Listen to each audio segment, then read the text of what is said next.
check you on.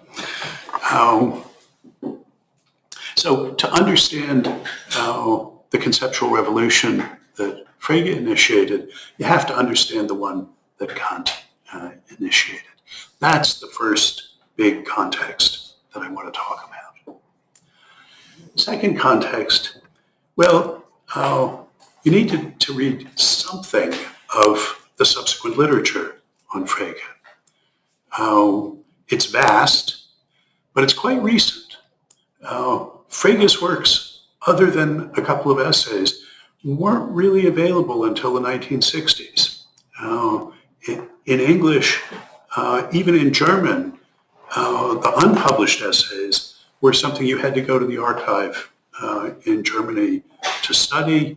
Michael Dummett was one of the few Anglophone philosophers who did that. When he wrote his magnum opus, his 1973 Frege's Philosophy of Language, he attributes views to Frege that were completely astonishing to people. They'd never seen texts for these things. And Dummett didn't, in his almost 700-page book, give any citations for them. He had his notes that he had done there. It was only around then that the so-called posthumous writings, the Nachlass, got published even in German, never mind in English. But the literature, and I should say, there were unaccountable to us today academic disputes about Frege in the 60s. If you look at the principal book that somebody in the 70s would have read of essays on Frege, that was E.D. Klemke collection of essays on Frege. It was in 5 or 6 sections devoted to thematic issues. And one of them was devoted entirely to the question of whether the sense-reference distinction applied to anything except singular terms. Did it apply to predicates? And there were 3 essays arguing no, it didn't, and 3 essays that argued yes, it did. None of them was in a position to have read the unpublished works in which he talks at length about the senses of concept words and so on. It's not a controversial point anymore. Imagine being one of those 1960s scholars whose big contribution was an essay in the Klemke that was reproduced in the Klemke volume, arguing that no, this distinction doesn't apply there. It's terrible. Okay. So I think it's so much more important to read the Frege than it is the commentary on the Frege, to concentrate the limited time that we have on those texts that mostly we're just reading the Frege. But for the second contexting that I want to do, there are 2 books that I picked out. In my view, they're the best of the recent work on them. They're both by Danielle Macbeth, a Ph.D., longtime chair of the Haverford Philosophy Department. Her book, Frege's Logic, is a short, extremely clear book that has by far the best account of his notation and why it is the way it is. This sort of horrifying 2-dimensional notation that he has. I think no one has understood it as well as Macbeth has, and she sets it out well in that first short book. Her second book, published a decade later, called Realizing Reason, puts Frege into a larger intellectual historical context. There she tells the kind of big, swooshy, geistesgeschichtlich meta-narrative story that I love. I mean, I acquired this from my Dr. Vater Rorty. Macbeth tells a story like that sees Frege in the context of the transformation in 19th century German mathematics from a calculational understanding of what the mathematicians were doing to what Dedekind came to call Denken in Begriffen, thinking in concepts. I mean, you might wonder what the alternative is, but the mathematicians could see that there had been a substantial transformation in the way they understood what mathematics was and what they were doing. That started when Galois, early in the 19th century, worrying about, as everyone was, about the roots of higher order polynomials, stopped trying to come up with methods of calculating those roots, something like the quadratic formula, but for quintic or cubic polynomials. He stopped trying to find methods of calculating these roots and started to worry about the structure that the set of all the roots of a polynomial had, and basically came up with group theory. This was moving up a level and understanding what the roots of equations were, and ultimately what equations were in a much broader, more general sense. As I say, the mathematicians who were Frege's teachers, his degree was in mathematics, not in philosophy. He did this at Göttingen, where this was happening. That was the center of this transformation in mathematics. Everybody knew this was happening. Macbeth explains Frege as the only one who understood what was happening, and sees his logical notation, this is her story in the second book, as making explicit what was implicit in that transformation, the conception of concepts, the Begriffe, that one was thinking in this new way of doing mathematics. So that we'll worry about it at the end of the course, but that's my suggestion as to how we post-hole in the recent literature. I'll talk about some of the other things about Crispin Wright on abstraction. So some other contemporary readers will definitely come up, but Macbeth is the one I want to post-hole with and recommend to you, as you'll see in the syllabus. The third, now these are concentric, we're getting to smaller and smaller things. The third bit of context that I want to offer is something of a lagniappe. Lagniappe is a sort of extra gift that you give somebody, an unexpected sort of thing. And that is, I want to spend 1 week thinking about and want us to read selections of Bolzano, who I want to say is the best philosopher that you never read any of. He was a critic of Kant and shows a path not taken. We know the German idealists, post-Kantian tradition that culminates in Hegel, near and dear to my heart.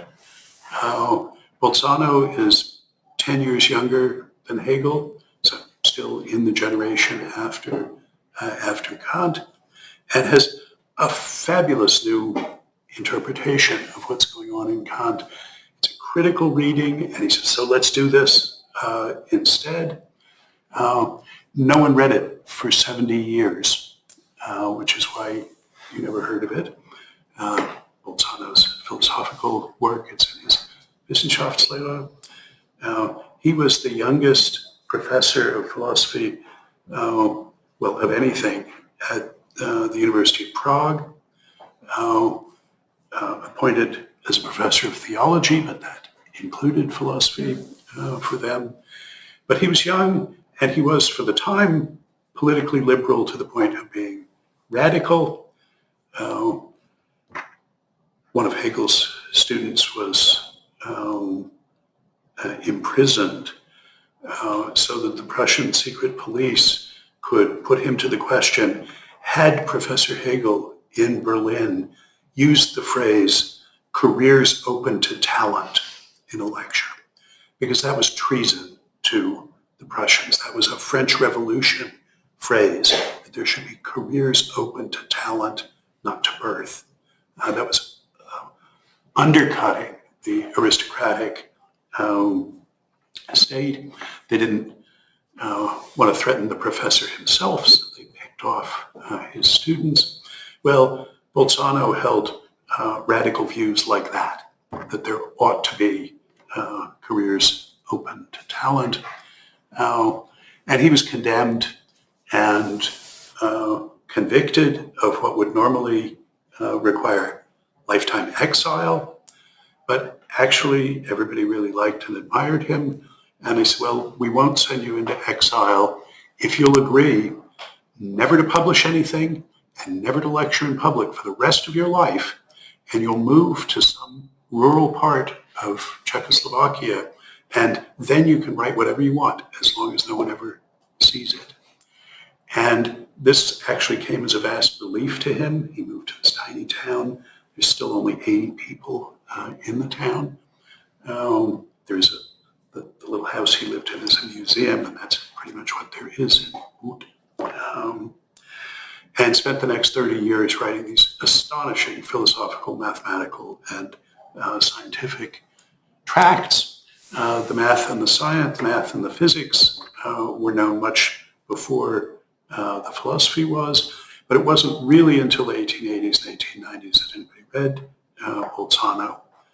And there is fabulous stuff there, both as showing a path not taken out of Kant and taking an idea that is absolutely central to Frege, the idea of functions, extending the notion of mathematical functions to apply to thinking about concept use, that I think goes far beyond the use that Frege made of it, and is an astonishingly interesting idea that nobody has made anything of.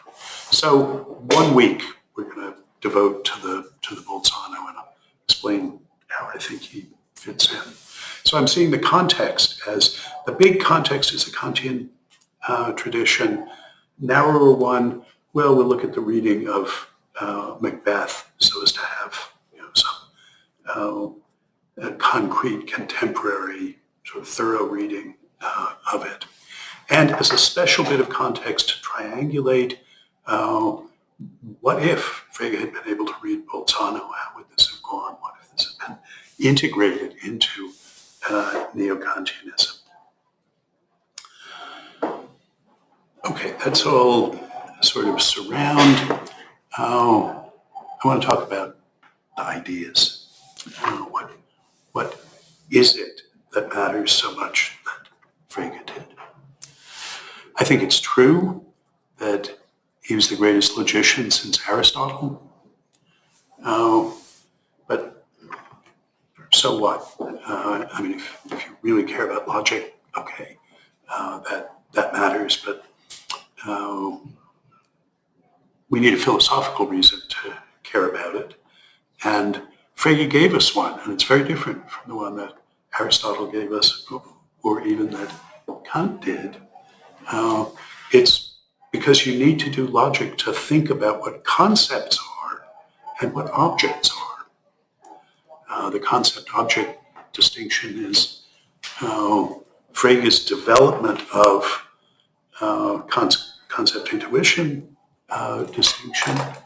But at least when he talks about objects, he means the objects out there in the world, the things we're talking about, that we refer to and think and talk about. And he thinks you can't understand what an object is unless you see their relation to concepts, and you can't think about those two things except using the sort of logical meta-vocabulary that was his real contribution.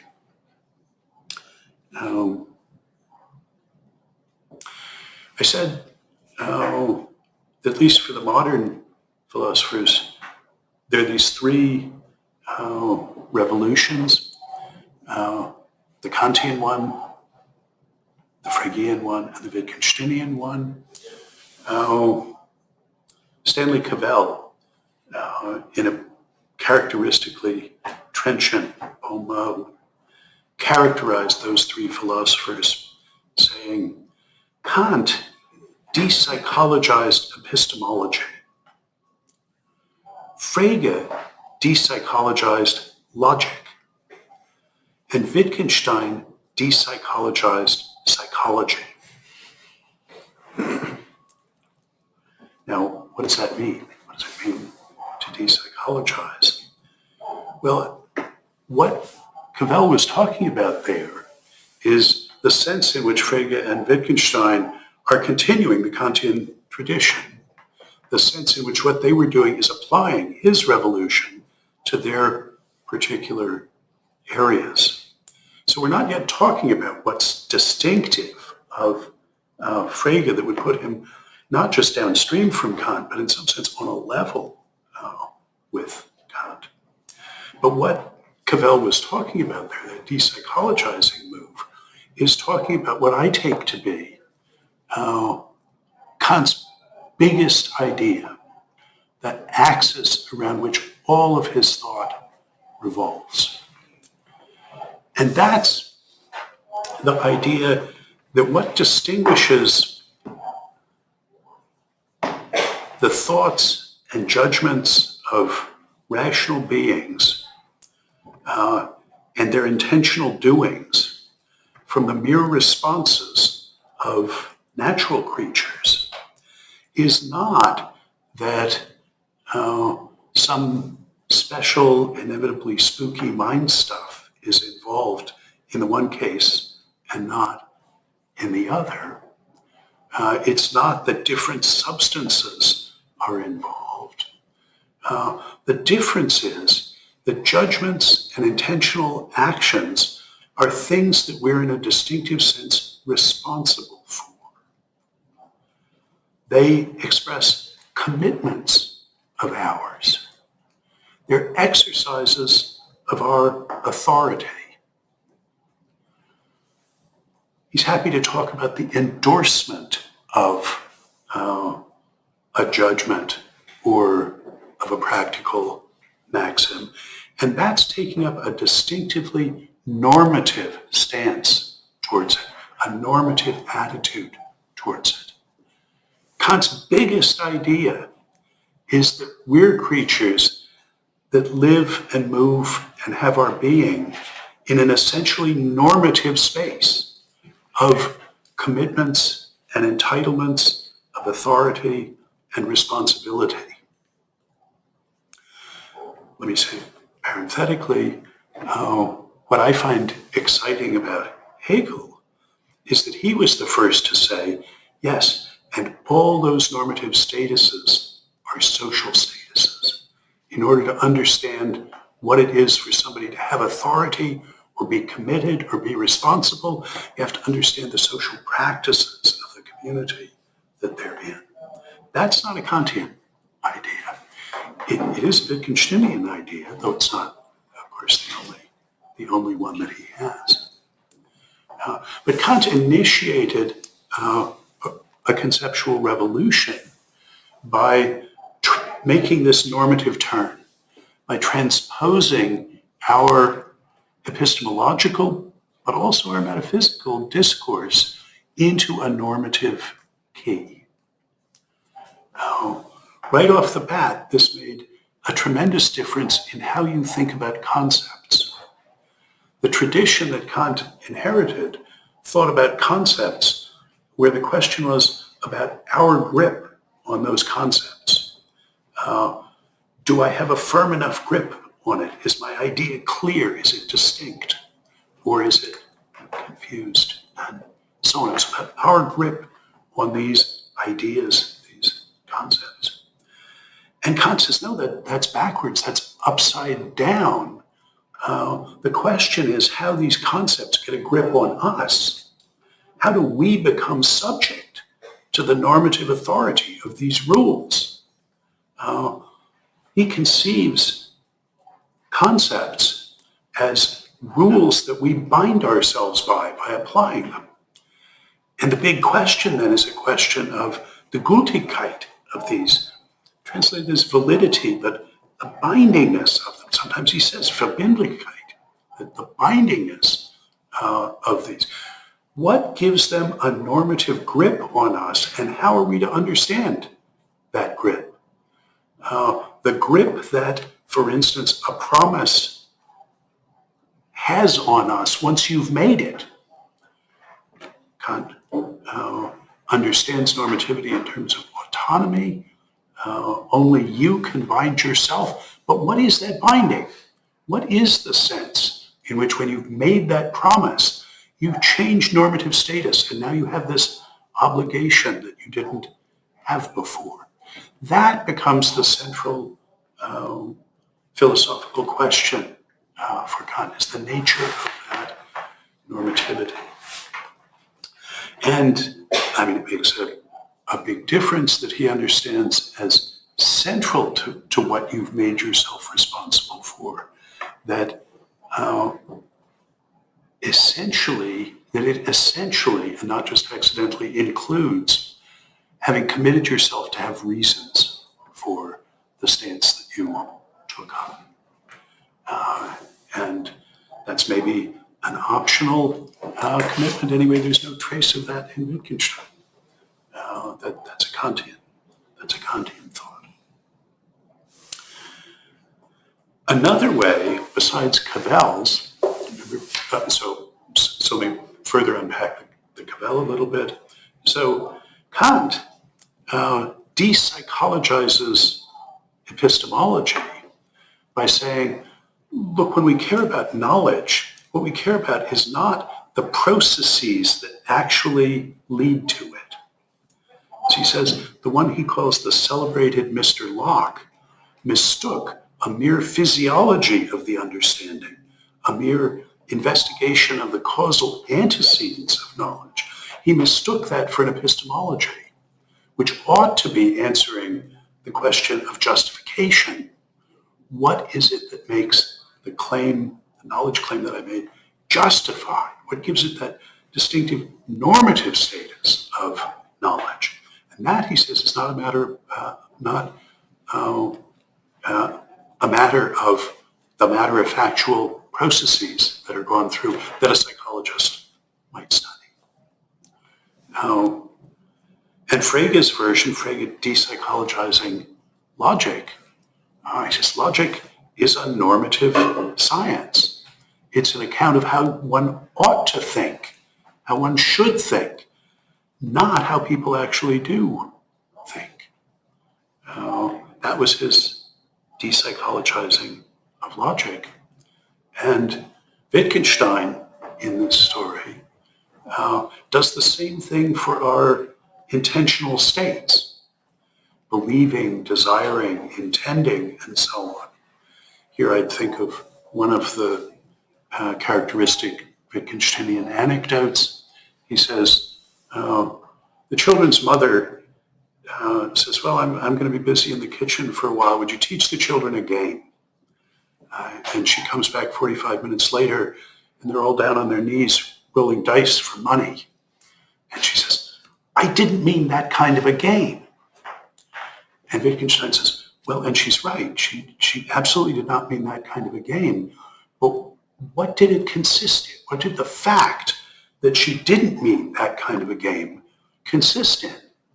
Given that she need not at all have consciously thought, when she's saying, teach the children a game, well, not anything from gambling, not purely adult games. She didn't need to think that. Something, you will not have fulfilled the request she made. You will not have satisfied the desire she had or the intention she had if you taught them that kind of a game. Well, but what kind of a fact is that? That the normative stance, the normative attitude that she took, where you could fulfill her request or not, reached out to this case that was not being explicitly considered and normatively ruled that out, while normatively ruling in some others. Wittgenstein wants to know, what is the nature of that? But if you want to understand what an intent is, or a desire is, or a belief is, you have to understand that normative reaching out to envisaged cases and drawing a normative line where at least some things are in bounds and some things are out of bounds. So he says it's a normative issue. That's de-psychologizing psychology, as Cavell has it. So not going to talk about the Wittgenstein, but just gesturing at where that goes. Another strand that we can see, another way in which not just Frege but Wittgenstein are Kantians, has to do with the primacy of the propositional. Kant broke with the tradition he inherited, the tradition at least since the Port Royal logic, but it was medieval as well. That tradition had started with concepts and using a notion of classification or predication, had understood different kinds of judgments in terms of the concepts. Is there a general concept and a particular concept, and the judgment consists in bringing a particular concept, Socrates, under the general concept person. And then, so building a doctrine of judgments on a doctrine of concepts, and then a doctrine of inferences, syllogisms, consequences on the basis of your doctrine of judgments, classifying different inference patterns in terms of the kind of classification involved in the judgments, and saying which of those are good. But Kant breaks with this bottom-up order of explanation and says the minimal unit of experience, of awareness in the apperceptive sense, is the judgment. And if you want to understand concepts or objects, particular concepts and general concepts, you have to understand them as functions of judgment. That is, you have to understand them in terms of the role they play in judgment. And this turns out to make a huge difference if you do that. It's a fairly immediate consequence for him of his normative turn, but maybe it's not so obvious why that is. Well, if you look at the subsequent tradition, that primacy of the propositional shows up in Frege in what's called, though he never called it this, the context principle from the Grundlagen, that says he resolves never to ask for the meaning of a word in isolation, but only in the context of a sentence. Why? Because sentences are the only linguistic expressions to which pragmatic force can attach. Pragmatic force, paradigmatically assertional force, showing that this is a judgment you've committed yourself to. Now, Wittgenstein says that the sentence, we have to start with sentences because they're the smallest unit of language you can use to make a move in the language game, to perform a speech act. Now, why is this? Well, deeply for Kant, because a judgment is the minimal thing you can be held responsible for. You can be held responsible for claiming the moon is made of green cheese. If you just say the moon, that's just a piece of something you could be responsible for. Fregean force, that assertional force, well, that's a normative force. That's a kind of endorsement. And Wittgenstein understands making a move in the language game as doing something that sort of changes the normative statuses of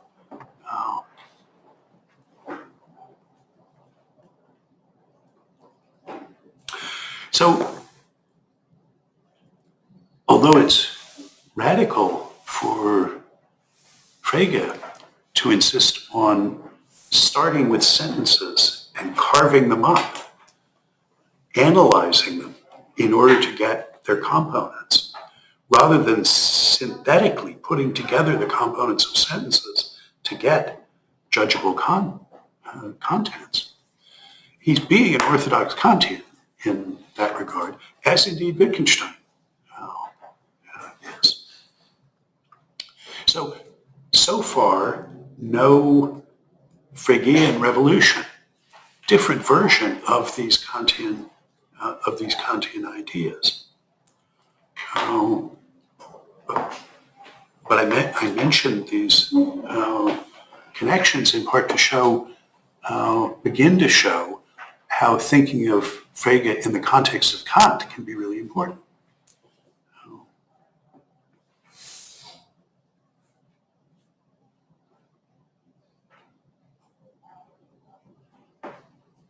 Okay.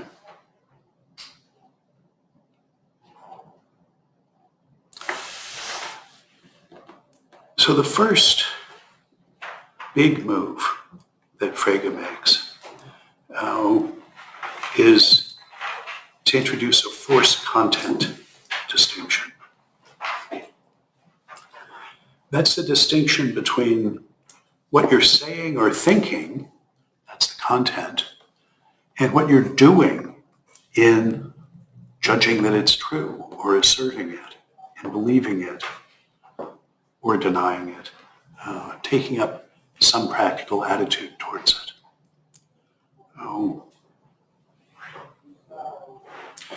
And here,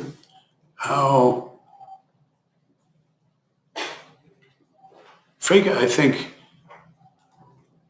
didn't know enough history of philosophy to realize that he needed to tell a story about how he was drawing this distinction, lest it become invisible to people who were steeped in that tradition.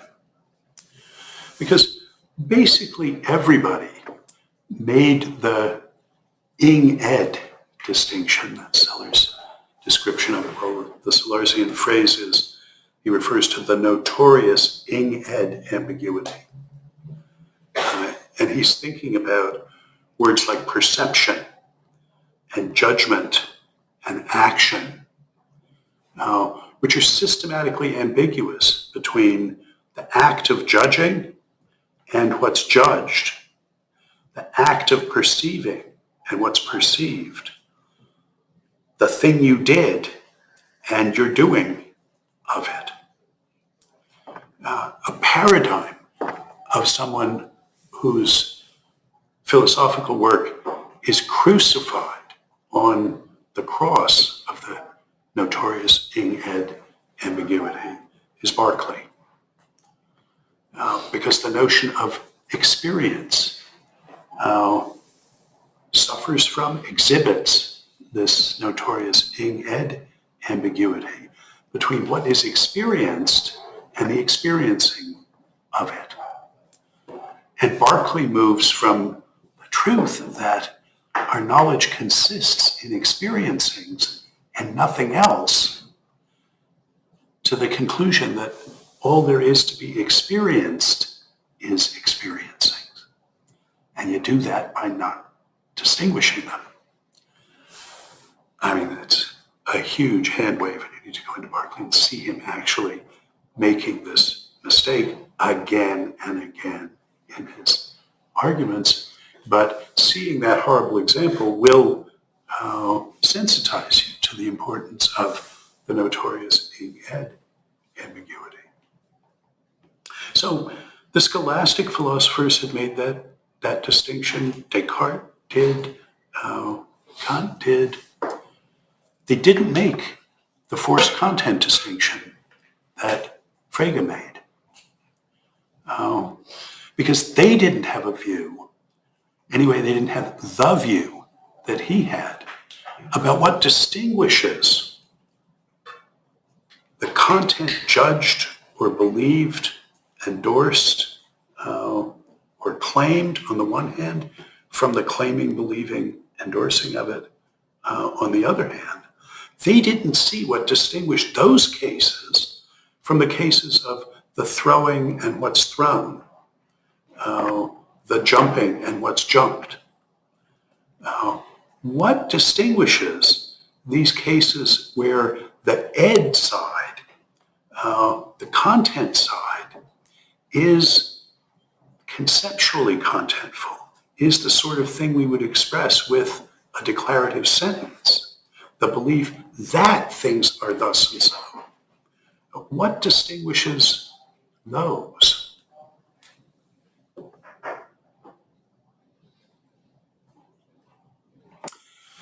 And Frege's idea is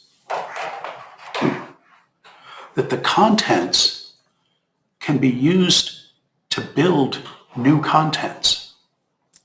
That you can take basic conceptual contents, propositional ones we would say, not his word, judgeable is his term, judgeable contents, and build new judgeable contents from them. It's the way those discursive contents, discursive is the word Kant uses to mean of or pertaining to concept use. Sometimes we use it to mean sort of linear concatenation, one after another. That's only on particular views of concepts would that be a way of thinking about it. The discursive contents can be embedded in one another in a way that no non-discursive things can. And this is such an important point. It's come to be called the Frege-Geach point. And let me start with Geach's version of it, so a modern version of it. And then I want to jump back and look at how this distinction comes up, at least proleptically in Kant, although he doesn't get clear about it in the way that Frege did. But I want to start with the Geach version of this because I think it shows something about what's at stake in making this conceptual move. And it's in Geach's article, Ascriptivism, which I linked to in the syllabus. So maybe I linked to it for next week. But anyway, you can find it there. And Geach is concerned there with metaethics, with metaethical expressivism. So somebody says, look, my view about, let's just say normative vocabulary is a boo-hurrah theory.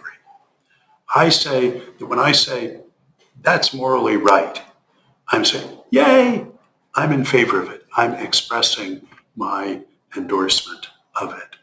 And when I say, no, you've made a mistake, that's wrong, that's the boo side. I'm saying I disapprove of that. I'm expressing my attitude. And that's what the words right or ought, that's the function that they have. Well, on that view, the focus is on what you're doing when you apply a normative expression. But that sort of metaethical expressivism is looking for, what they want is a theory of the content. What are you saying? And they say, well, for these expressions, the content that you're saying has to be understood in terms of what you're doing in saying it. You read off the content of that from the act you're performing in doing this. And Geach says, well, that's an interesting move, but what are the rules of this game? Can I say about red, for instance, that there isn't really a property of red, that in calling something red, you have to look at what I'm doing. I'm attributing a color or something, not a color. I'm attributing color attributing in some hyphenated way. I'm taking up a certain attitude. And he finds this lovely archaic English word, macarize. To macarize someone is to characterize them as happy. And he says, So should I say that there is no property of being happy, that what I'm doing when I call someone happy, I say John McDowell should be happy that he wrote Mind and World. I'm macarizing him. I'm not attributing any property to him. I'm doing something else, macarizing him. Well, if there aren't any rules for this game, then I can do that for any expression.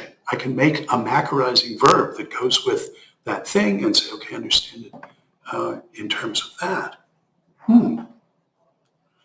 Well, what to do? He says, well, let's remember that not all the uses of concepts, not all the uses of sentences are freestanding, that's Dummett's expression, asserted uses. There are also embedded uses of sentences where they're part of another sentence. If I say, if John McDowell is happy, then I'm glad, I assert that conditional. Have I macarized him or not? I didn't call him happy. I said, if he was happy, then something. So if macarizing is calling somebody happy, I didn't express the attitude of taking him to be happy. On the other hand, if I haven't macarized him, how are we to understand the content of the antecedent of that conditional?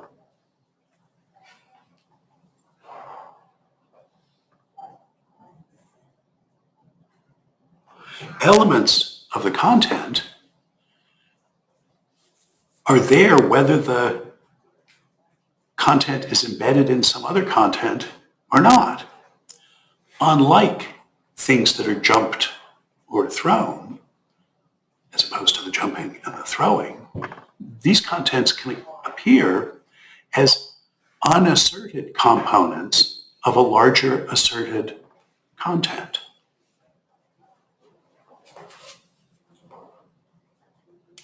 So he says, well, let's take this test and apply it to normative vocabulary. You say, when I say that's a good thing to do, I'm saying hurrah. Well, what about embedded in a conditional? If I say, if that's a good thing to do, then you are to be praised. Have I expressed my approval of that? No, I just said if. I didn't do that. But then how are we to understand the function that performs in the conditional? He says, no, you have to say, I haven't, and so you can't read off the content from the force. Whereas other expressions, if you say, have I don't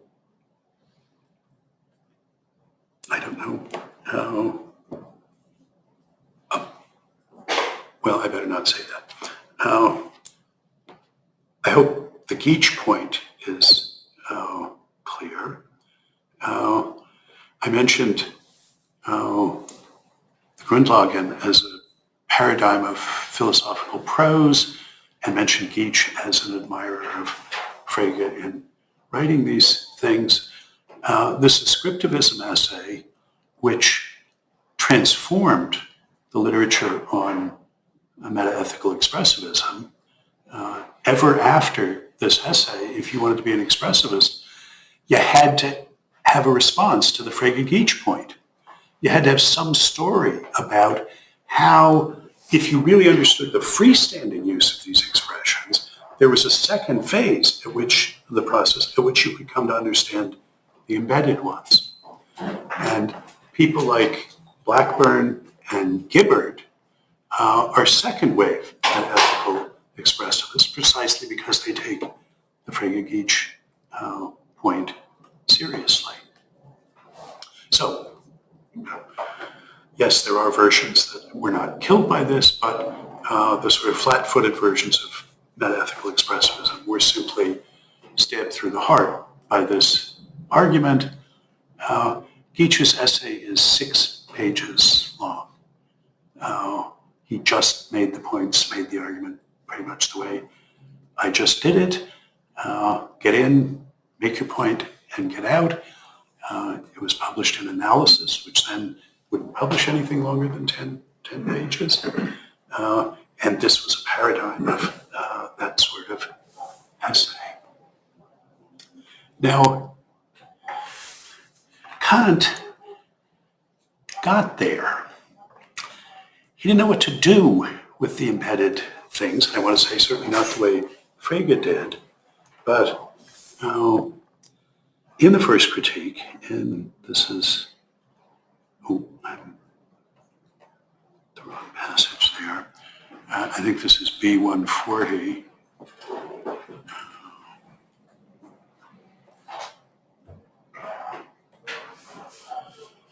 But where do I have the long quote?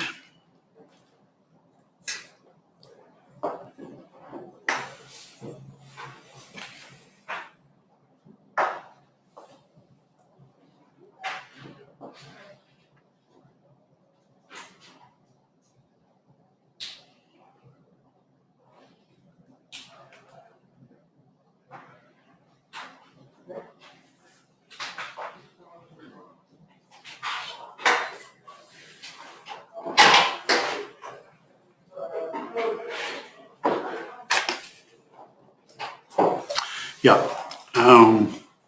Kant says, I've never been able to accept the interpretation which logicians give of judgment in general.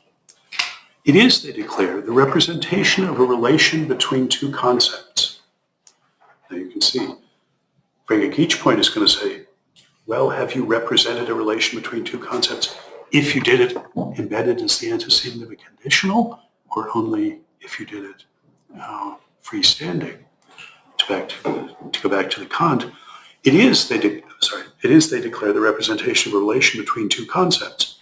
What's defective in this interpretation is that it applies only to categorical, not to hypothetical or disjunctive judgments. The two latter contain a relation not of concepts, but of judgments, an oversight from which many troublesome consequences have followed. So what Kant saw already is that the tradition that he inherited, and one of the things that makes it complicated to read Kant's notes on logic is that he's lecturing out of the old textbooks, and sometimes he's expounding those views and sometimes he's criticizing them. He's not always clear. He does like use a different color ink for the ones where he's being critical than the other.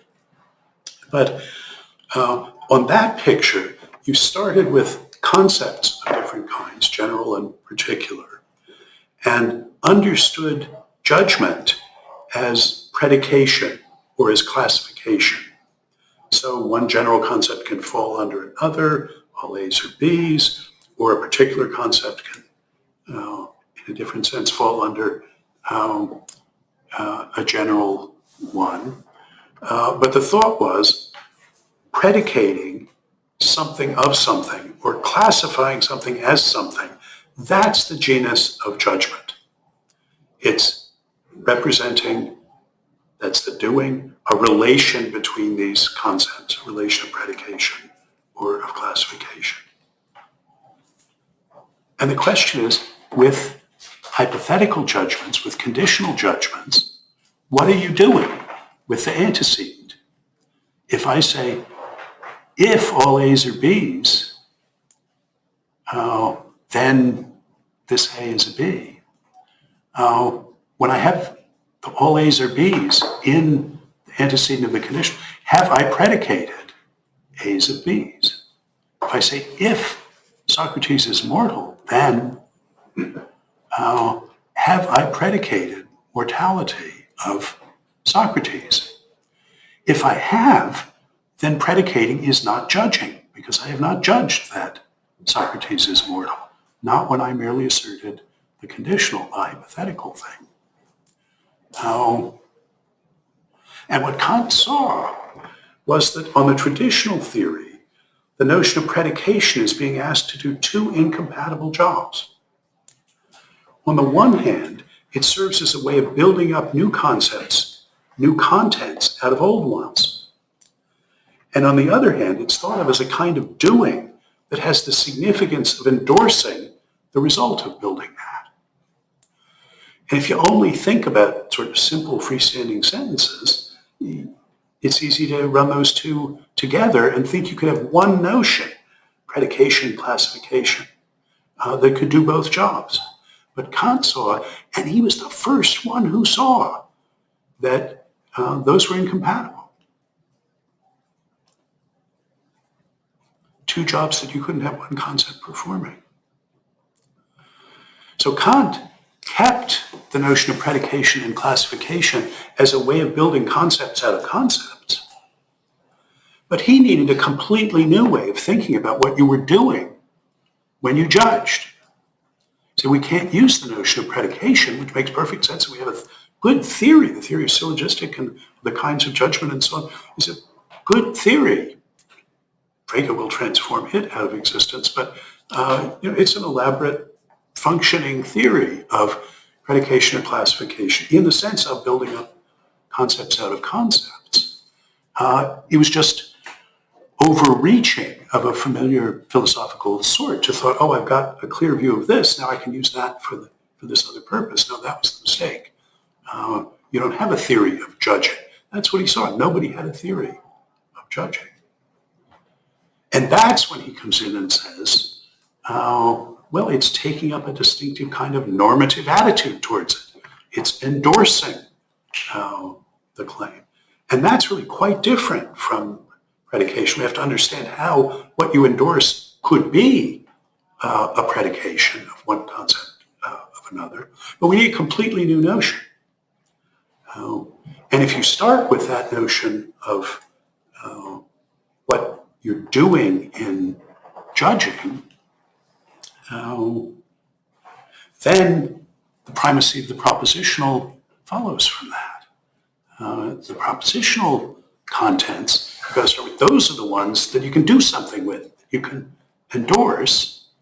And now, what is the difference between the role played by a general concept and a particular concept? And well, we've got to understand that in terms of what it is you can endorse.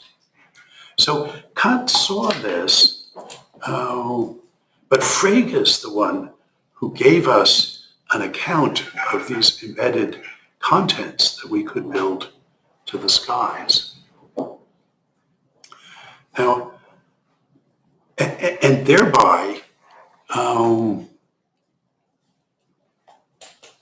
made the modern project of semantics visible for the first time.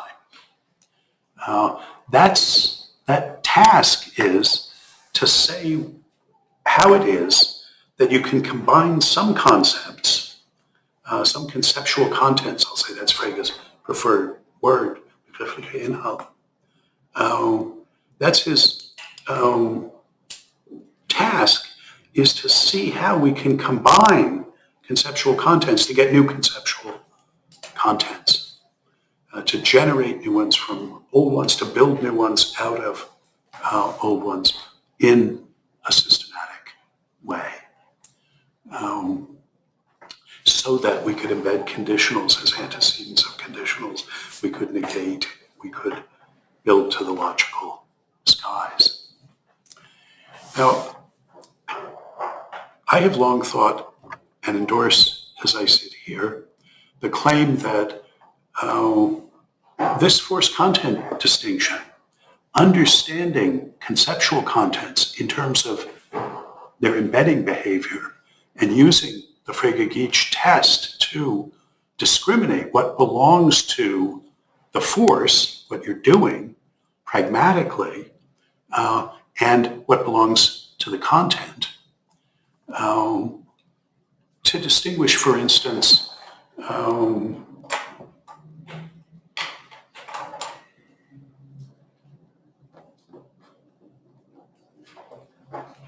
the content of the claim that I make, the light has turned red, is different from the content of the claim Bob claims that the light has turned red. even though whenever I claim the light has turned red, it's true that I've claimed that the light has turned red, but they behave differently under embedding. If the light has turned red, then the light has turned red. That stuttering inference is as safe as could well be.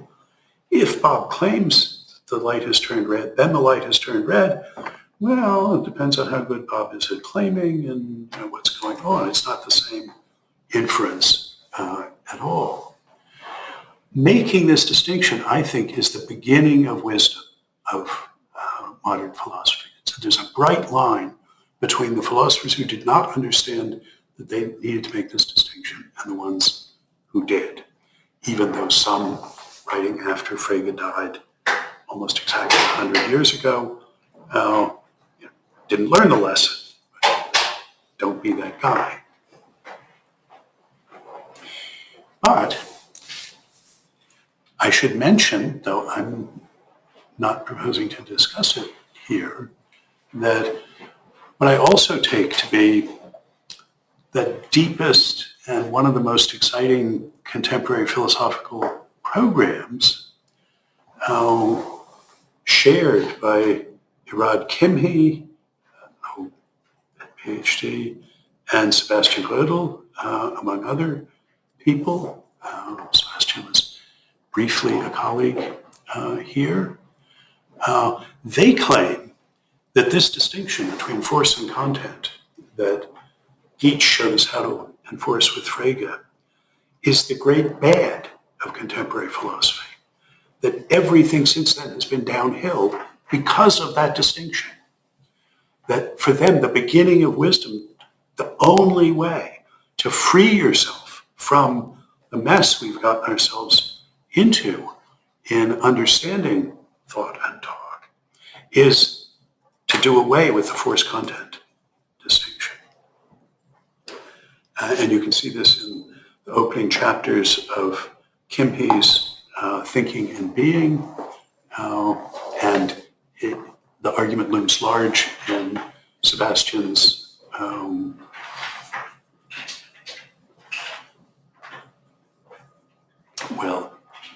either of his last two books. For Kimhi,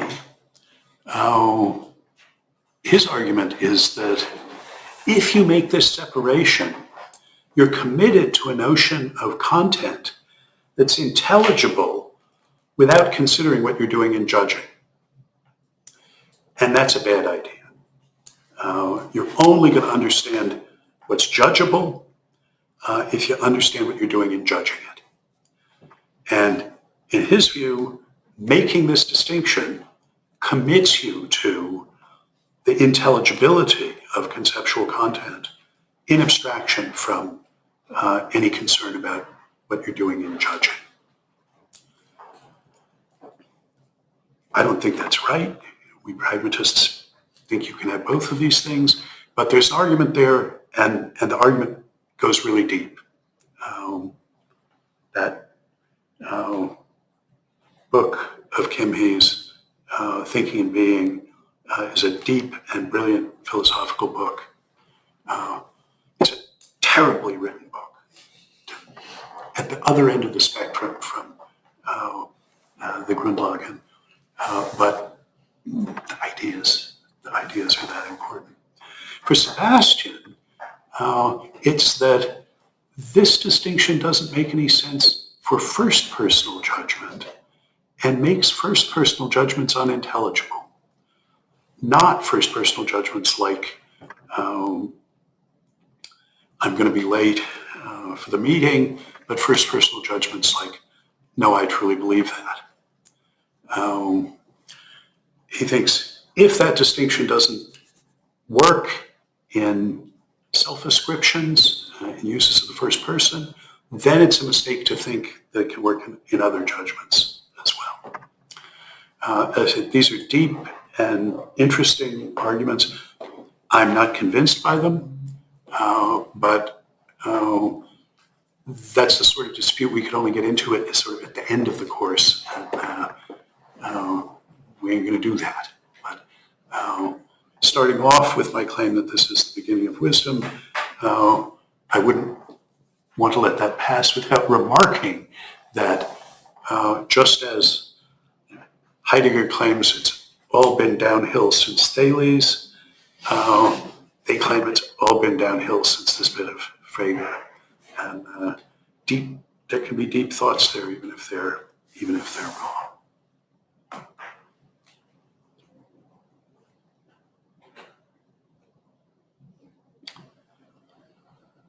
Okay. Second distinction that Frege makes that's transformative, revolutionary, is the way he makes the distinction between concepts and objects. And this is in the Grundlagen. The Grundlagen is locus classicus for this. It's what makes the Grundlagen philosophically interesting. The Grundlagen officially, it's called Grundlagen der Arithmetik, the foundations of arithmetic. He's really asking what numbers are. That's the official topic of it. And again, that might be a very specialized philosophical interest. Okay, I can see how you worry about what numbers are, and if you're a certain kind of naturalist or physicalist, you wonder, well, they don't, exert any forces. How is it that we can know about these things? He puzzles about them, but nothing that is so deep that you say, look, if you don't understand this, you can't do philosophy about anything else properly either. You're hobbling yourself, which is what I think of the treatment of the Grundlagen. And the connection is that what we mean by objects is things that can be counted. Objects are countables. And counting is the doing that brings us semantically in contact with numbers.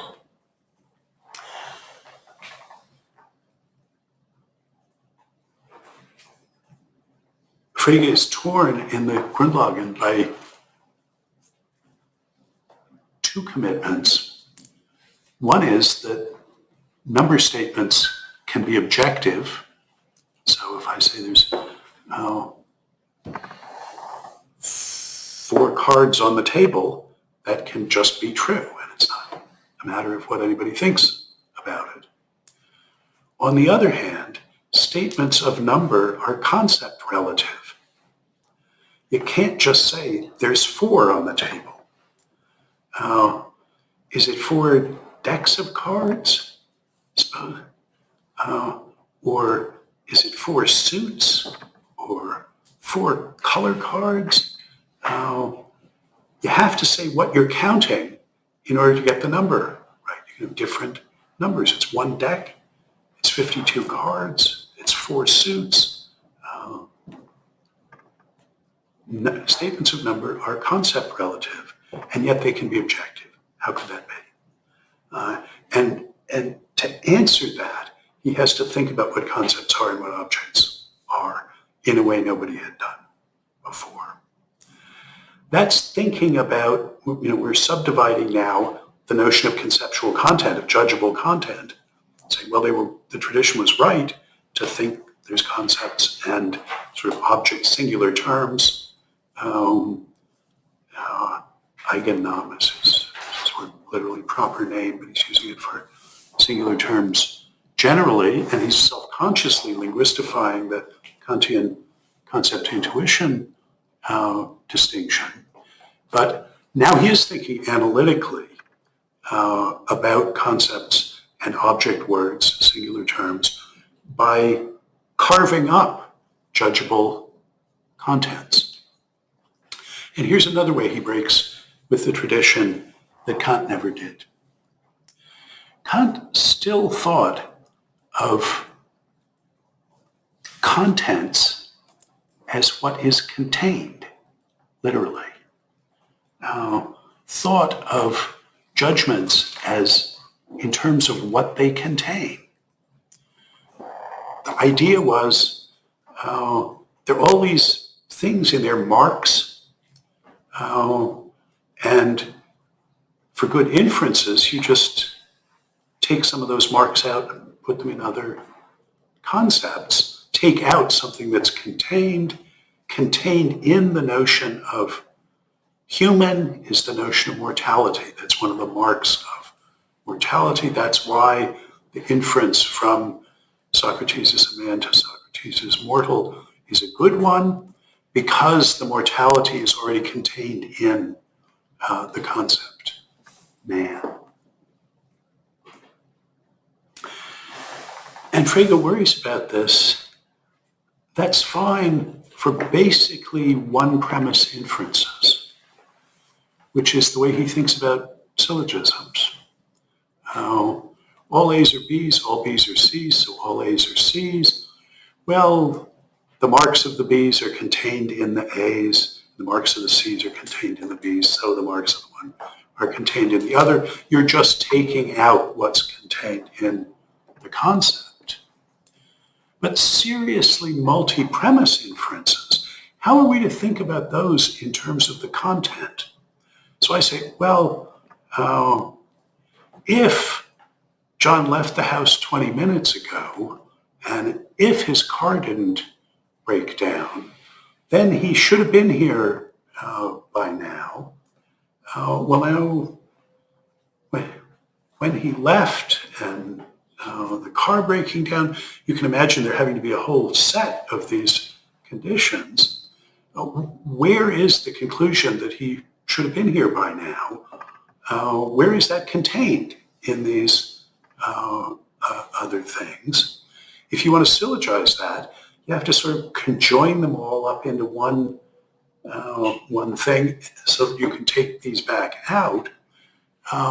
But the plain fact of the matter is that model of containment that basically everybody had, medievals and up through Kant included, doesn't make any sense for seriously multi-premise inferences. I would say for arbitrarily multi-premise inferences. Something has to be contained somehow in all of them. Well, all the bits are contained in these. Well, how do they get put together to make a good inference? This preservation of marks, of conceptual marks, that picture just isn't any help. And Frege saw this because he was interested in mathematical inferences, which simply are not of this form. So he was in the same sort of position with respect to conceptual content that Kant found himself in with respect to the act of judging. Is look, the inherited theory just won't work. It's radically inadequate here. We need a completely new way of thinking about conceptual content. And we need a new way of thinking about how it's articulated into concepts and objects. That's part of the job of getting this new notion of content. And for the overall picture, he comes up with the idea of role in inference as what determines conceptual content. He says in the third paragraph of Begriffsschrift, we'll be reading for next week, two judgments can differ in many ways, but if they're the same in what follows from them, then they have the same conceptual content, the same begriffliche Inhalt. And that's what my logic, my Begriffsschrift, my concept writing aims to make explicit, is the role in inference of these expressions.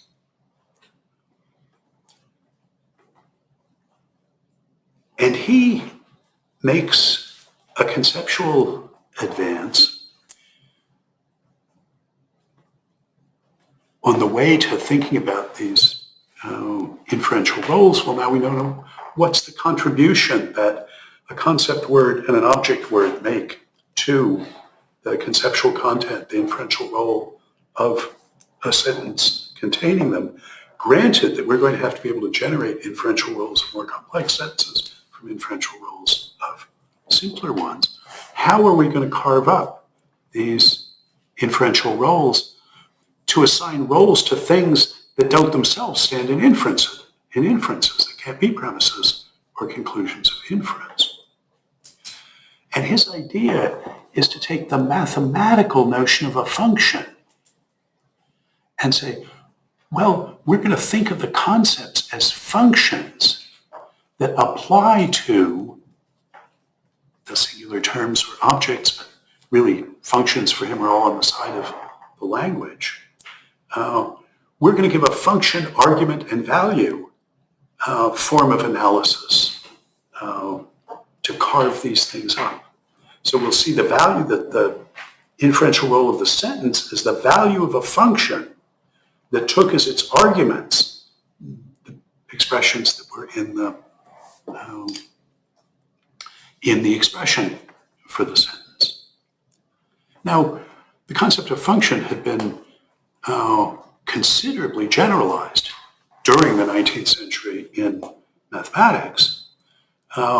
Still, all the arguments and values were magnitudes. That's a more general concept than number, but it's still not going to get you to the application that Frege had here. I should say Frege's dissertation was on the concept of magnitude. But Frege said, well, we could apply this if we introduced a new kind of object to be the values. Let's introduce the notion of a truth value. It's not a magnitude, but I'm going to say that it can be the value or the argument of a function. And I'm going to jigger the notion of a truth value in such a way that I can read inferential roles off of them. So here's this bold, wild, speculative metaphysical move that he makes to say, if there were another kind of thing, a kind of thing that nobody's ever thought of before.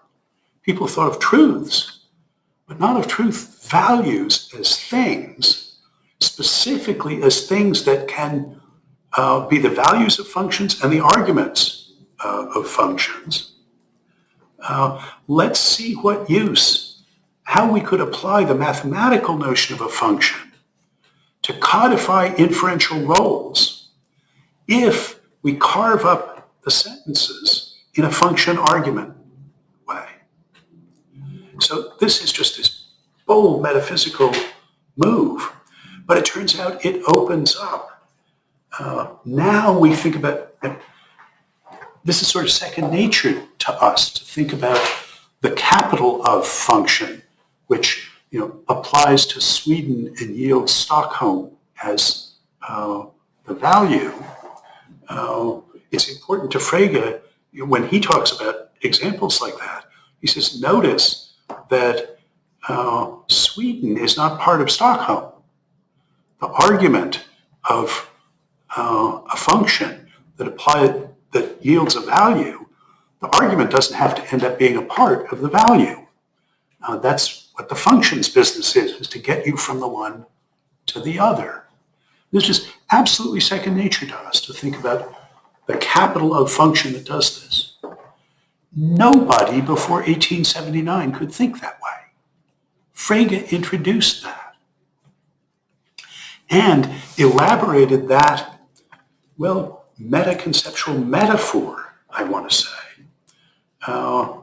in a way that gave us mathematical logic. If you dance with the far reaches of contemporary semantics, homotopy type theory, absolutely crucial. Lower levels of that involve truth values. Hey, these days we just use 0 and 1 and understand them as truth values. Frege is the one who taught us what we know about what doing that is. It's that function argument analysis and Frege's particular understanding of it that Bolzano independently came up with 50 years before and has a fascinatingly different story about what evidently is the same notion. So once we've seen 7 or 8 weeks from now, once we've seen what Frege can do with that, I guarantee you it will be interesting to look at what Bolzano was able to do. In a way, Bolzano is more philosophical about it, where Frege sort of has an engineering view. He's, well, okay, let's get on with it and use this idea. Okay. I won't, in this introduction, talk about the third distinction, the sense-reference distinction. You probably already know something about that. That's the one most commentators on Frege focus on, rather than the two that I've emphasized here. And we will talk about it.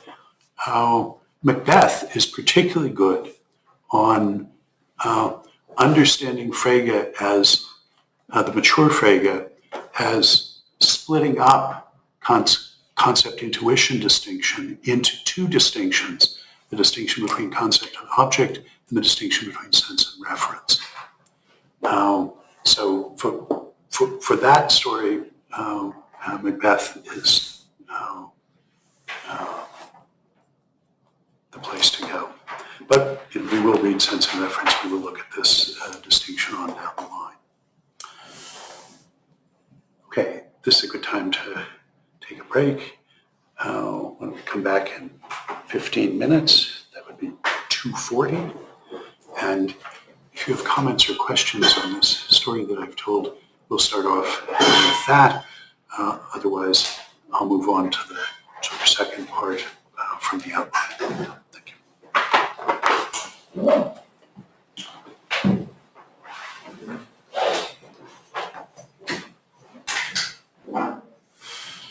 Okay. Well, were there comments or questions before I... All right. So, in my view, the part of Frege that's of the most contemporary philosophical interest is his views about conceptual novelty. Kant thought analytic claims that are true by definition alone or by applying logic to definitions can't get you anything new. You just get out what you put in. And Frege says, not so. I can get all of modern mathematics out of it, out of definitions and my logic, and that's new stuff. And when he proves that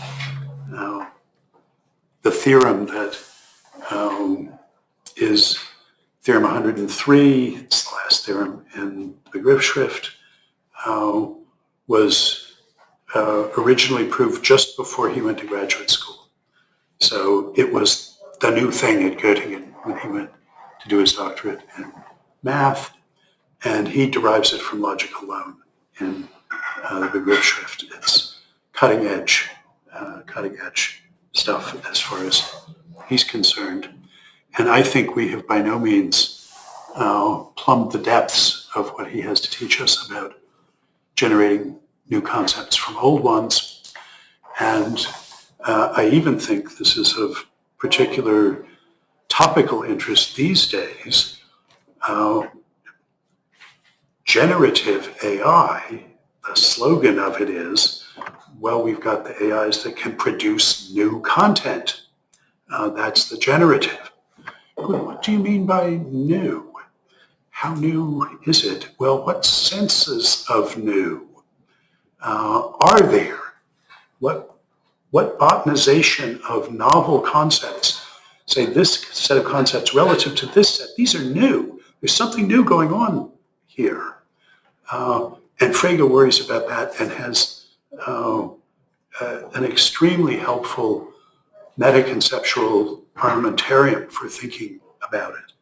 And that's what I'm gesturing at with this kite of logical conceptual novelty here. But let me start with what is really the focal passage. It's from Grundlagen, section 88. And it's a long passage. If I had my wits about me, I would have put it on the handout. But,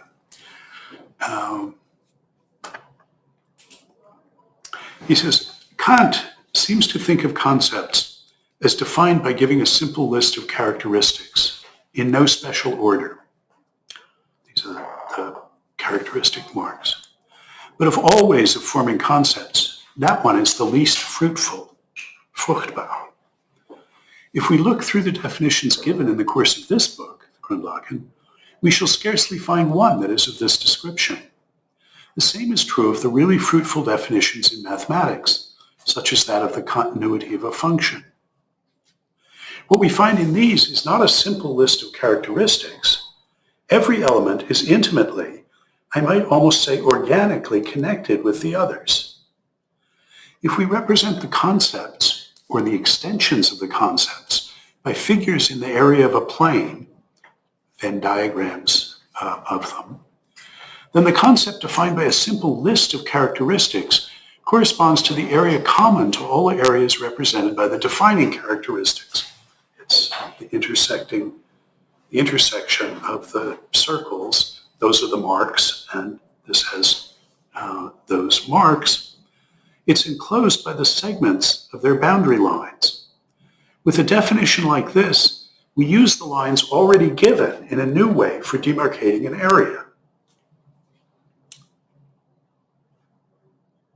Nothing essentially new, however, emerges in this process. But the more fruitful type of definition is a matter of drawing boundary lines that were not previously given at all. What we shall be able to infer from it cannot be inspected in advance. Here we are not simply taking out of the box again what we have just put into it. The conclusions we draw from it extend our knowledge and ought therefore, on Kant's view, be regarded as synthetic. And yet, they can be proved by purely logical means and are thus analytic. Okay, that's the end of that passage from Grundlagen 88.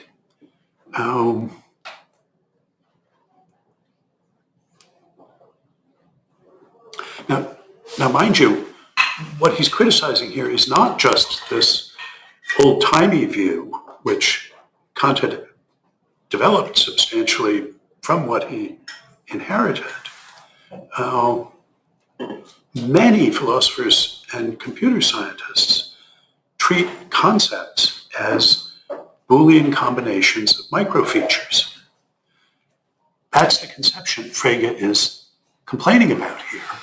He's saying, if you think about concepts that way, you don't get mathematical concepts.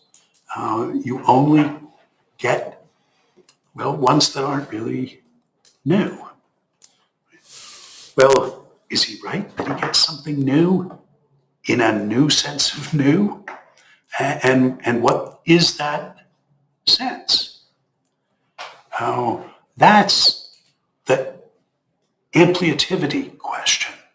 This is Kant's term that there are ampliative uses of reason that take you beyond what you started with. Now, the criticism that, but look, you're just taking out what you put back in, you don't get anything new that way. Sort of everybody from Descartes on made this criticism of scholastic syllogistic. Descartes knew perfectly well that you couldn't do what he was doing when he had his mathematician's cap on with syllogisms. And that was just stupid, and if philosophers were just going to do that, then he wanted nothing to do with them. What's new in Frege is not complaining that in the syllogism, all men are mortal, Socrates is a man, therefore Socrates is mortal. Everything you get out was already contained in all men are mortal, as it were the premise, the minor premise, Socrates is a man. That just tells you sort of which part to pay attention to in the extension, but sort of all the content you can get out is already there. Everybody had that criticism of traditional logic. Leibniz is withering on this point. The challenge, though, is to do something that's logic and isn't like that. And Frege was the first one to do that, to see how he could. Now, in some places, he specifically addresses Boole as having mathematized just this notion of concept formation. We'll see by far the best philosophical account of what he's doing in the Begriffsschrift is his comparison of Begriffsschrift to Boole's logic, which we'll read for next week. Let me start by saying that it isn't true that Boolean combinations of microfeatures don't give you anything new. There's a sense in which they do. It's just not new enough for him. That's why I'm putting this at the bottom of the kite of logical novelty. But to see what you get if you have union, intersection, and complementation, say, the things you can represent with Venn diagrams. Well, let me start with an anecdote. Yeah.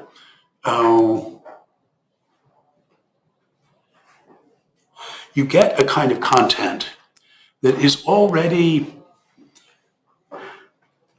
on its way to conceptual content in that it outruns pictorial content.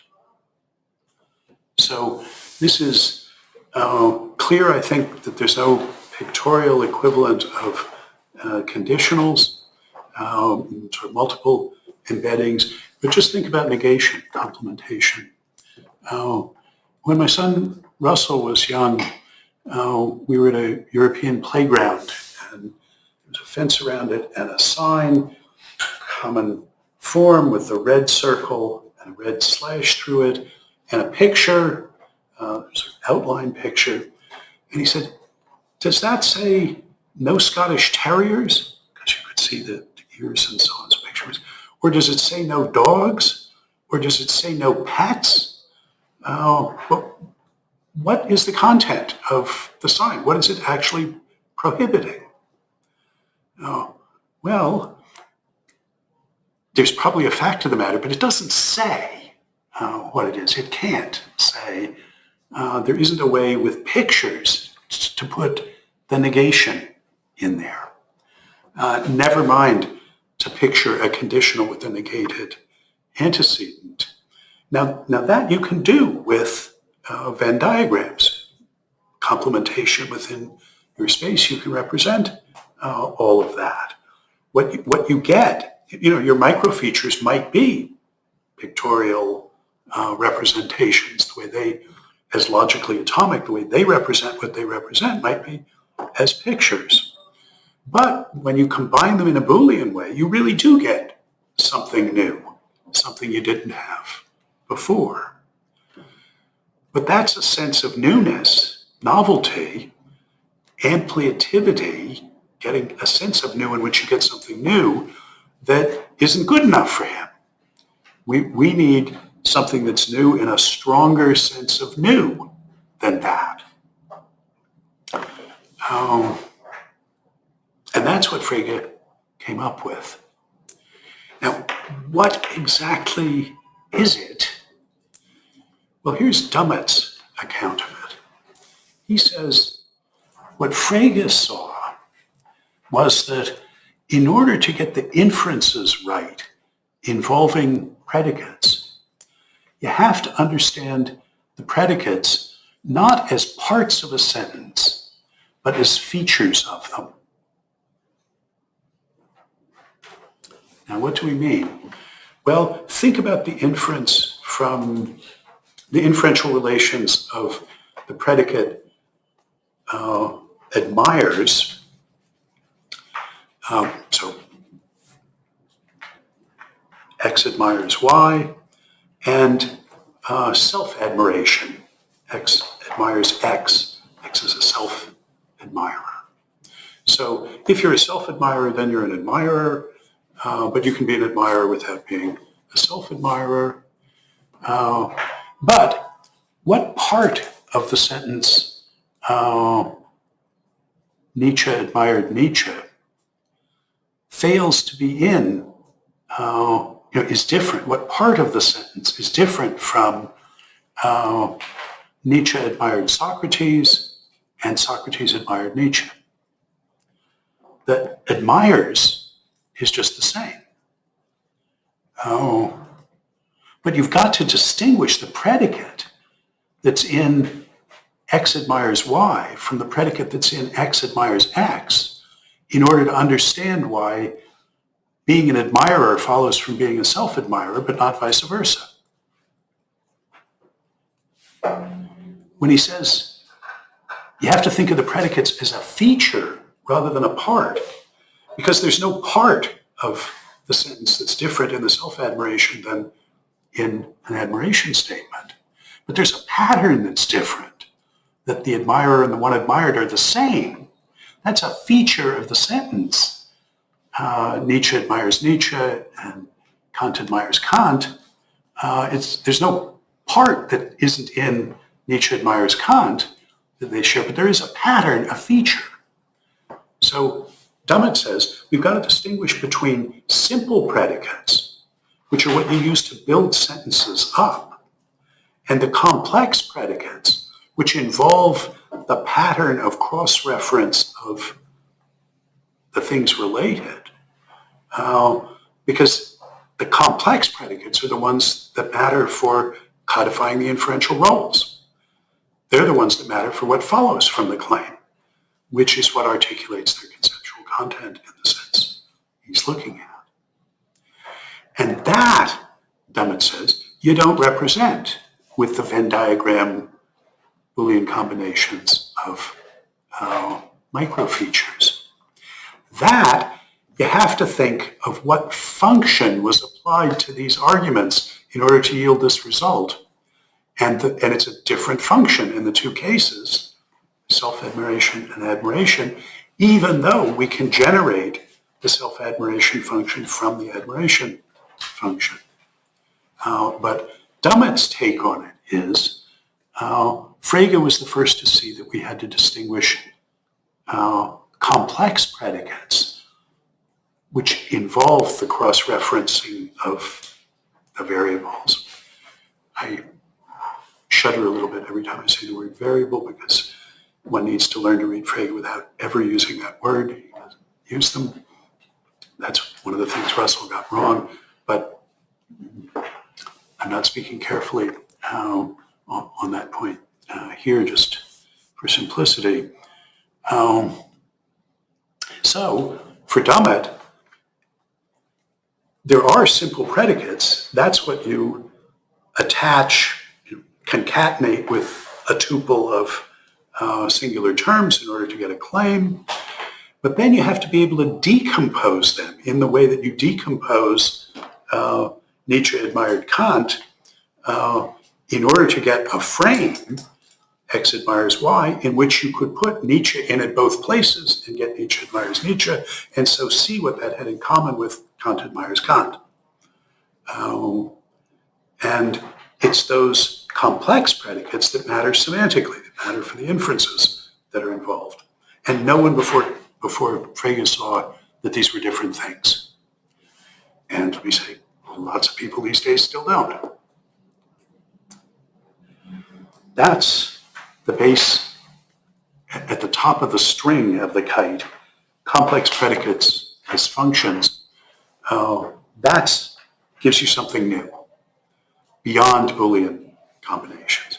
I mean, I'm just waving my hands at this, but maybe you get a sense of how that can be.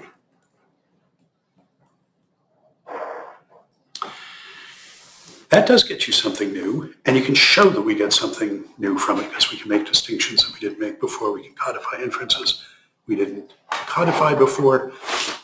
That could be the sense in which Frege thinks we're getting something new in his scheme.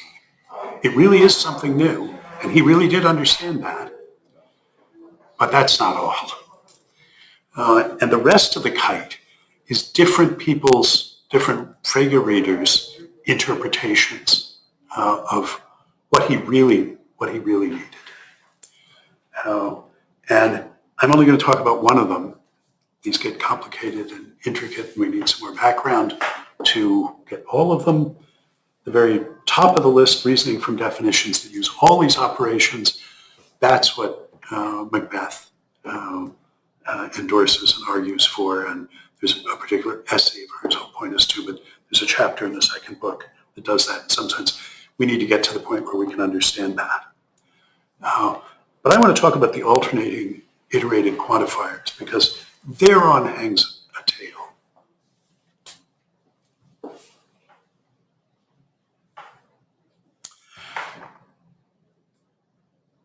A thing you can't represent with the Venn diagram that is accurately representing Boolean combinations is if we've got the x's and the y's, and we're not now talking about the things that are both x's and y's or the things that are neither x's nor y's or any of these Boolean things, but if for every x there is a y that has a special property related to it, that's something that you can't represent as Boolean combinations. That's connecting particular things in the one domain to particular things in the other with a generalization. For every x, there is a y such that. It's crucial to be able to do that when we say for every minute, there's a woman somewhere in the world having a baby. It doesn't follow that we could solve the population problem by finding that woman and making her cut it out. That is, it doesn't follow that there is some woman such that for every minute she's having a baby. That's the quantifier inversion. The one doesn't follow from the other. For all there is does not imply there is for all. Those are alternating quantifiers, but there's two of them. And here's the story about why that gets you something really new. And this is a story about Kant. It's Jaakko Hinteke's story and Michael Friedman's story. So best telling of it is in the opening chapter of Michael Friedman's Kant and the Exact Sciences book. But here's the story. Kant spent literally years reading and agonizing about Euclid's Elements. And what he agonized about was the proof structure of it, the argumentative structure. Euclid's Elements was the paradigm, though it hadn't been written when Plato was writing.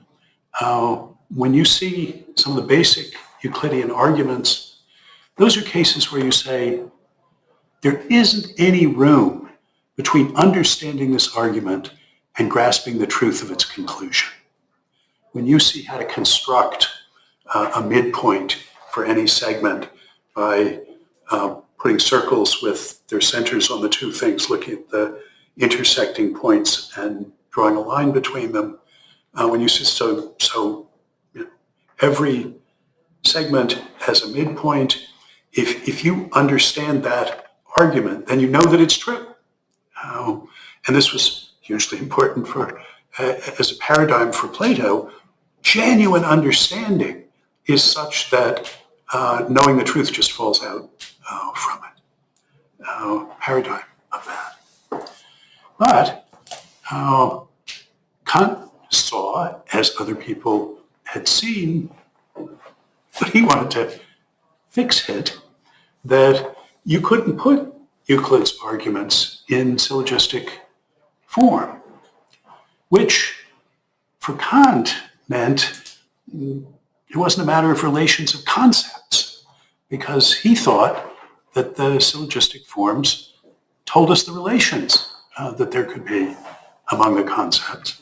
Indeed, he'd shown how to reduce them all to the first syllogistic form. He published this gem-like article of the Falschespezfindigkeit, four forms, the false nitpickingness of the four forms. We can do it all with one.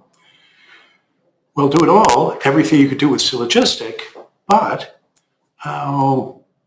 in fact, that argument I just talked about says, for any 2 points, there's a line segment between them, and there's a midpoint. For all there is, that's an alternating double quantifier for all there is. And I recently asked one of the AIs whether it sort of could do this. If between any two microbes, there's always a third microbe, how many microbes are there between any two microbes? And it said, well, there couldn't be a finite number because then there would be two microbes that didn't have a microbe between them. So there must be an infinite number, but I can't tell you from what you said whether it's a countable or an uncountable infinity. Pretty good, I thought. That iterated quantifier is what lets you talk about infinite magnitudes. There's an infinite number of points between any 2 points because for any 2 points there is a point between them. And Kant's thought was, look, at crucial points in his argument, Euclid can't do it just with the concepts that he can write down in the expository points. He has to do an actual construction. He has to show us how to produce the point. That's a synthetic operation. So he said, besides the kind of conceptual operations that the logicians worry about, there's also this essentially different operation of synthesizing where in imagination you start off with these and create something, the new thing. And you can't understand Kant's notion of synthesis that looms large in the first critique unless you see its origins in this obsessive concern with the argumentative structure of Euclid's elements. Now here's what Hinticke noticed, and all praise to him. There's a version of quantificational logic due to Skolem that doesn't use quantifiers.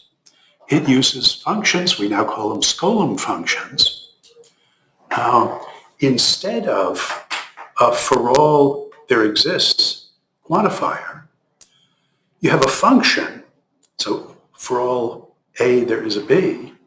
You have a function which, if you give it an argument that's an A, gives you as a value a B. If you've got that function, then you can do everything you can do with the alternating quantifier, including iterate those with Skolem functions that apply to other Skolem functions. So this is all sort of well understood. Formally, Skolem did this in the 20s.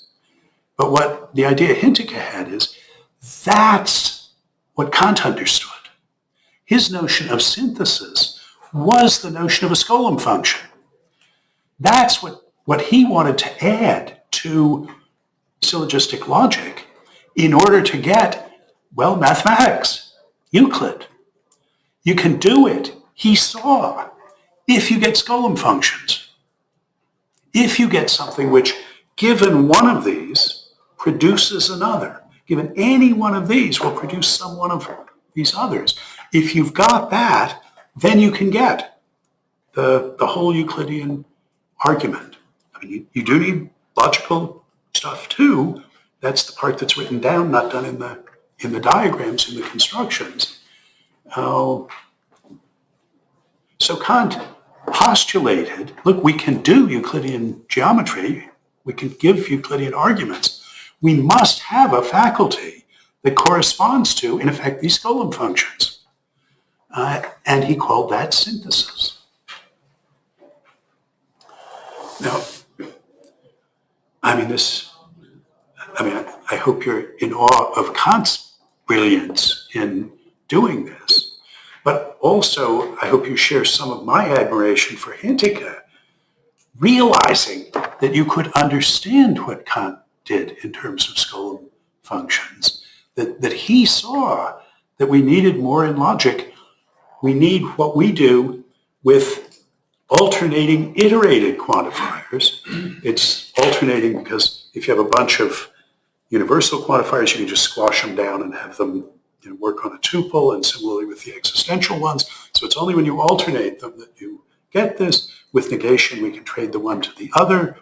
If you've got the logic, the Skolem functions will do it for you. So Kant postulated that we had them equal more synthetic abilities.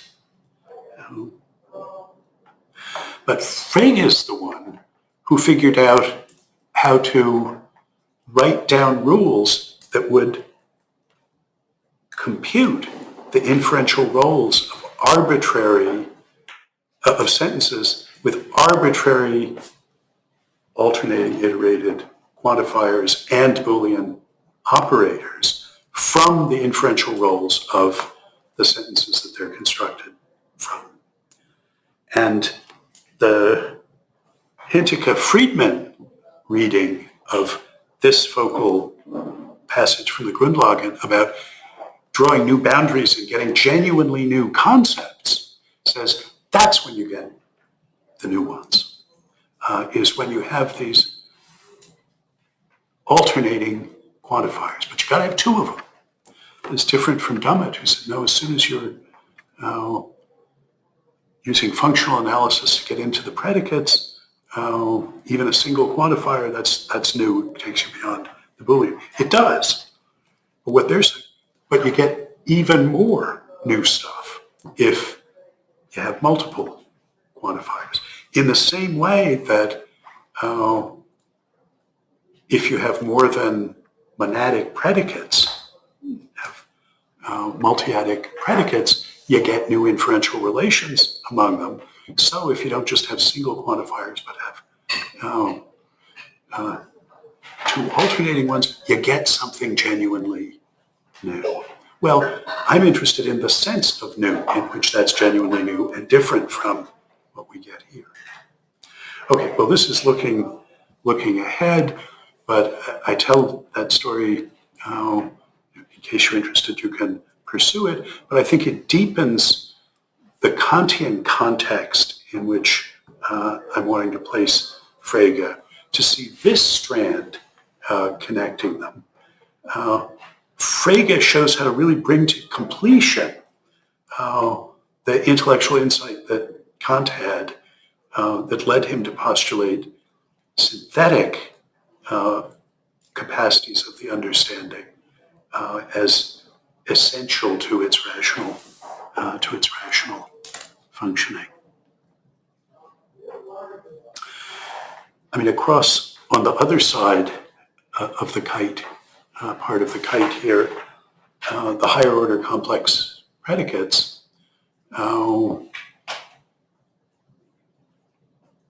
Bertrand Russell promulgated the canard that the Begriffsschrift is a version of first order quantificational logic with identity, just done in a bizarre notation. In fact, it's absolutely crucial that it's higher order, that he quantifies over concepts as well as objects. That, as Macbeth will argue in detail, is what makes it possible for him to make explicit Denken in Begriffen, the new kind of mathematics that's concerned precisely with the relation between structures. You have to be higher order for that. And she has a wonderful story about how that combines with these other things. That's where we're going. But this kite purports to have each piece of it be a different sense of new relative to the stuff below it. So these are all senses in which you can build new concepts out of old concepts by using purely logical means.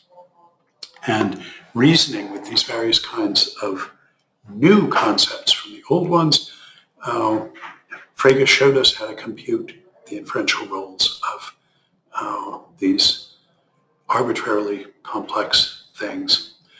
I mean, it sort of sounds magical when you put it that way, but I mean, you've done the logic classes, you know sort of how it works. You take one of these great big complicated things and strip off one of the quantifiers. And if it's a universal, you sort of treat that as being this big conjunction. And now we know how to compute the inferential roles of the conjunctions. So we get that, but some of those are quantified, maybe with existential. Okay, we strip that off, we handle each one of these things, use that with disjunctions, so on. As long as you can do each stage, and you've got a procedure for, a univocal procedure for building these things up, then you can compute the inferential roles of the complex things from the inferential roles of the simple things. But the surprising thing is you get genuinely new stuff in increasingly powerful senses of genuinely new.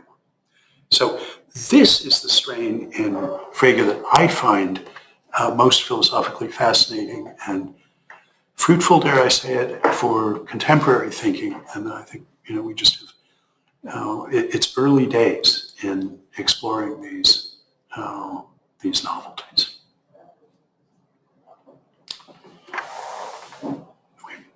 One last topic then, and that's abstraction. Again, Grundlagen is locus classicus for it. We're philosophers, mathematicians, working at the very highest end of the abstraction spectrum in human thought. It's why we can barely talk to people who live with the middle-sized bits of dry goods around us. But what is an abstraction? Well, what are you doing when you abstract? So what is abstracting, and what do you get from it? And Frege was the first one who understood. People have been doing it for a long time, certainly in mathematics, but he was the first one who, I want to say, had a theory of abstraction. No, he explained what it is. There's nothing he says about it that we ought to object to. Well, that's too strong, but hardly anything that he says that we would object to. It is some of the things he says about abstraction that lead to the Russell paradox and the inconsistency of his version of arithmetic, and some people consider that a defect. But basically, he just explained. And essentially everybody who has read the Grundlagen says, wow, is that what was going on? He said, is that what abstraction is? His famous example is if you start off with a set of old objects, they're in a vocabulary that you already have mastered, of Euclidean geometry. You have lines, and one of the things you know about the lines is when they're parallel and when they're not. So you have that concept. You've got the sortal concept of lines, so you can refer to lines, and you have this property of being parallel. And that property has a distinctive algebraic form. It's an equivalence relation. It's reflexive. Every line is parallel to itself. It's symmetric. If A is parallel to B, then B is parallel to A. And it's transitive. If A is parallel to B and B is parallel to C, then A is parallel to C. An abstraction is taking that equivalence relation, which is not identity, different lines that are parallel to each other, and treating it as an identity. It's not an identity of lines, it's an identity of a new kind of thing that you've introduced when you say if line A is parallel to line B, then they have the same direction. And the notion of a direction is a new concept. A concept that you got from the concept of a line and the relation of being parallel by abstraction. The truth values of identities involving directions, well, two lines have the same direction just in case they're parallel. So we know how to identify and individuate directions. But they are abstract relative to lines. That's not saying maybe they're abstract in some absolute sense, but they're abstract relative to lines in that the way you introduced them into the language and got to be able to think and talk about them was by this process of abstraction from some things you could already talk about. And the key thing is that there's an equivalence relation, which you treat as an identity, which is treating the things that flank the identity as objects, directions now. And what he analyzes extremely precisely in the Grundlagen is just how that works, how you get access to the new concept of a direction and your capacity to talk about particular directions, the direction of this line, which is not the same as the direction of this other line. Now, of course, you can iterate this process, and some things are abstract relative to directions. You can build to the sky here. I will mention that one of the issues about the discussion of abstraction in Grundlagen, where I think many of the commentators have dropped the ball, is Frege himself is very careful never to talk about abstract objects. He talks about objects introduced by abstraction, but he leaves open, I think, the question of whether objects that are introduced by abstraction might be not just concrete relative to something that's more abstract than that, but might not be identical to something that is not introduced by abstraction. Is this a way of finding also, can the method of abstraction also connect us to old objects, to ones that we already knew about under some other guise? You can see, if we really help ourselves to the expressive power, we say, what about Bob's favorite abstract concept? That's direction. I didn't introduce Bob's favorite concept. I didn't introduce that by abstraction. But that's another specification, let's say, of direction. Now, Bob's favorite, that's not going to help us get clear about things, but I hope you can see the question, the way Frege asks the question is, I know how to identify and individuate directions if a direction is given as the direction of a line. But what I don't know is how to settle the truth of identities, for instance, whether the direction of the Earth's axis, that's a line direction of that, is identical to Julius Caesar. Just introducing it by abstraction only settles the identities involving other directions, but it doesn't tell me whether Julius Caesar is one of them. There are other things like that. Julius Caesar might have been, a member of the secret cult, and I wouldn't know it. Maybe he's the direction of the Earth's axis also. Anyway, he's concerned about that. And the metaphysics of abstracta is something, he gives us all the conceptual tools that we're still using to think about this. I put in references to the Crispin Wright and Bob Hale's discussion in contemporary philosophy of mathematics about the ontological and metaphysical status of numbers using Frege's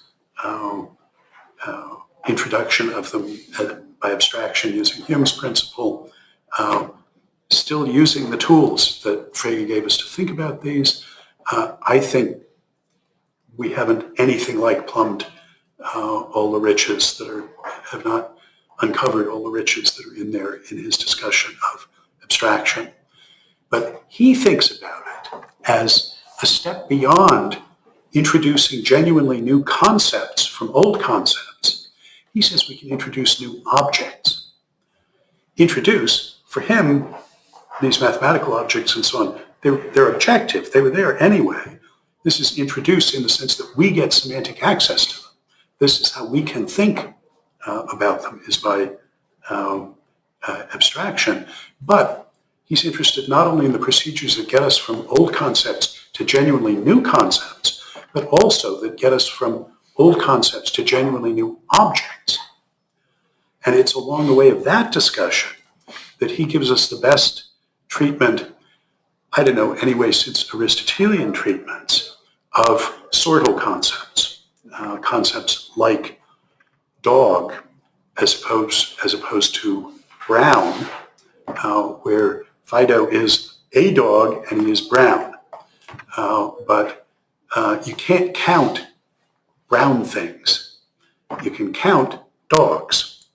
The sortal concept not only has criteria of application, it has criteria of identity and individuation.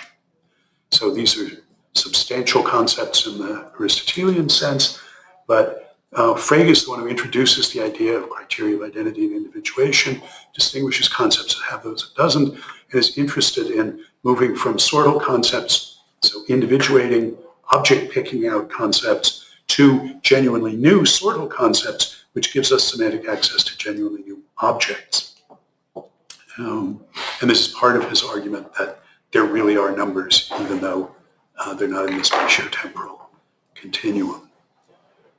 Because the overall strategy of the Grundlagen is to argue that to talk about whether an object exists is just the same thing as to talk about whether a singular term referring to it can be properly introduced.